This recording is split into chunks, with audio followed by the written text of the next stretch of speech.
कल शुक्रवार है और कल शुक्रवार का आपने कौन सा कल जो है तो आपका आंदोलन है, तो किस लिए है और काय के बारे में?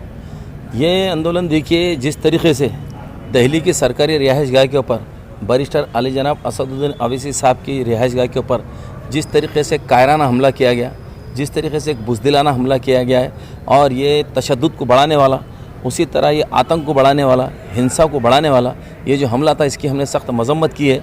और इसी के एवज़ में जो है तो कल मजलिस इत्तेहादुल मुस्लिमीन की जानिब से डिविज़नल कमिश्नर ऑफिस के सामने एक बेहतरीन जो है तो आंदोलन का पूरा प्रोग्राम रखा गया है।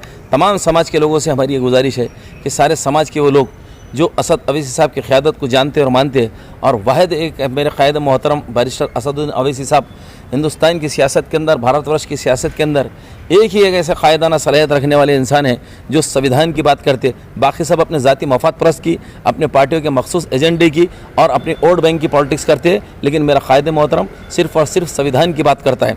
और उनकी रिहाइशगाह पर हमला, मैं कहता हूँ ये गरीबों, कुचले हुए, दबे हुए लोगों की जो आवाज़ उठाते हैं उन पर हमला है।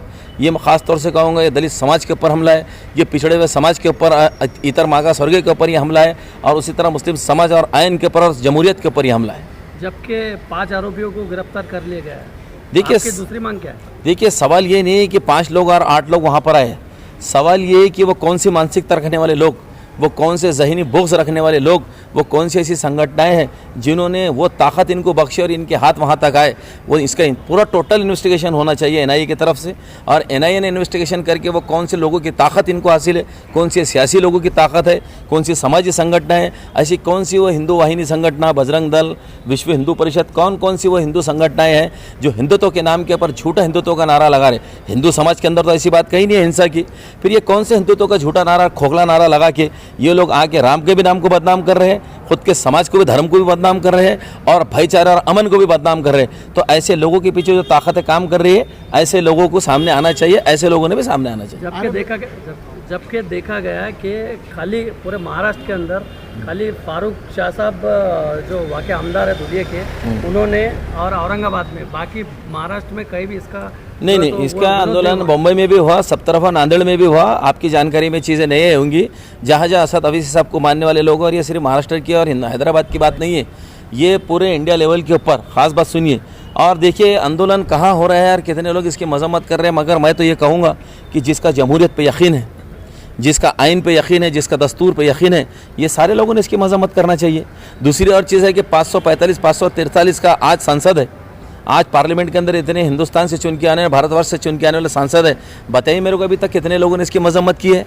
और इनकी खामोशी, ये मुजरिमाना खामोशी है कि ऐसे लोगों को ताकत बढ़ाने की बात तो नहीं कर रहे ये लोग, कि ऐसे बदमाशों को और ऐसे फ़िरका परस्तों को, ऐसे कट्टरपंथियों को, ये इनको ताकत देने वाली तो खामोशी नहीं है। तो ये सभी ने इसकी मजम्मत करनी चाहिए।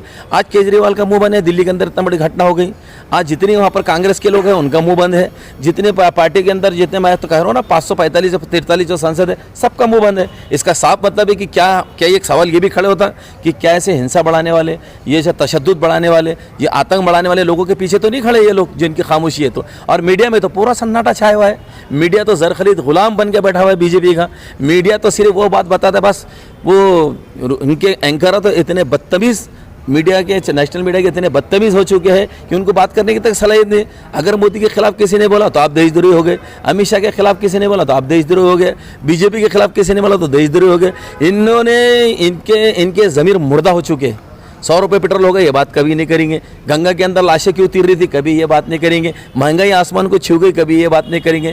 कोविड के अंदर लाखों लोगों की जान चली गई, उनको बचा नहीं सके, ये बात नहीं करेंगे। ऑक्सीजन हम प्रोवाइड नहीं कर सके कोविड के अंदर, ये बात नहीं करेंगे। और सारी सरकारी अमलाके बिक रही है, कभी ये बात नहीं करेंगे। लेकिन हिंदू मुसलमान ज़रूर करेंगे। आपकी पार्टी के कायद के मकान के ऊपर हमला होता है तो आपकी पूरी पार्टी एक जगह जमा हो रही है, आपके कार्यकर्ता एक जगह जमा हो रहे हैं, लेकिन दिल्ली में एक आलिम दीन को गिरफ्तार किया गया है। आपकी पार्टी का क्या रिएक्शन? नहीं, इसके अंदर आपने देखे नहीं, हमारे सिटी प्रेसिडेंट अली जनाब नक्शारिक नक्शबंदी साहब ने कल जो आंदोलन रखा है, ये मौलाना साहब के अटक के बारे में, उनको जो उनके ऊपर जो गैर कानूनी तरीके से उनको गिरफ्तार किया है, एक दहशत तारी करने की कोशिश की गई है कि हक बात किसी ने करना नहीं, सच बात किसी ने करना नहीं, इसलिए मौलाना को गिरफ्तार किया गया है। ये दोनों चीज़ों की मजम्मत कल हमारे पास यहाँ पर होने वाली है। पार्टी का स्टैंड बहुत क्लियर है कि मौलाना साहब की भी जो बेजार मैं कहूँगा बेकसूर इंसान को जो गिरफ्तार किया गया है, उनको फ़ौरन रिहा कर देना चाहिए। चाहिए। और असद साहब के पास में जो असद साहब के सरकारी रिहाइशगाह के ऊपर जिन्होंने हमला किया, सख्त से सख्त कार्रवाई उनके ऊपर होना चाहिए। 8 से 10 लोग थे, वो पूरे गिरफ्तार होना, और वो कौन सी ताकतें थी जो उनको वहाँ पर पहुँचाई, कौन से लोग उसके पीछे जो उनको ताकत बख्श रहे, ऐसे लोगों पर भी सख्त कार्रवाई होना चाहिए। आपने Z+ सिक्योरिटी की मांग की है? जी हाँ, हमने मजलिस इत्तेहादुल मुस्लिमीन कल ही कह चुका है कि असद अवीसी साहब की एक सोच है, उनका कामिल यकीन अल्लाह तबारक ताला के ऊपर है। वो कहते हैं कि अल्लाह ने ज़िंदगी दी है, वही मेरी ज़िंदगी लेंगा, और वो इसलिए उनके एक अपना एक यकीन है। लेकिन हम ये चाहते हैं कि हमको उनकी बहुत फ़िक्र है, हमारे जैसी फ़िक्र करने वाले लोग बहुत हैं, और ये जहनों में तासुब और दिलों में बुग़्ज़ लेके फिरने वाले बहुत लोग हैं। जब से भाजपा सत्ता में आई है उत्तर प्रदेश में, जहाँ जहाँ ये नफ़रत हिंदू मुसलमानों में इतनी बढ़ चुकी है, तो इस नफ़रत को कहाँ रोकेंगे हम, और कैसे समझ में आएगा? हमारे पास तो वो पैमाने नहीं कि आपके दिल में कितनी नफ़रत है, आपके दिल में कितनी नफ़रत है, लेकिन उनका तहफ़्फ़ुज़ बहुत ज़रूरी है। इसलिए हमने Z सिक्योरिटी की मांग की है, और सेंट्रल गवर्नमेंट ने इमीडिएट प्रोवाइड करना चाहिए असद अवीसी साहब को Z सिक्योरिटी।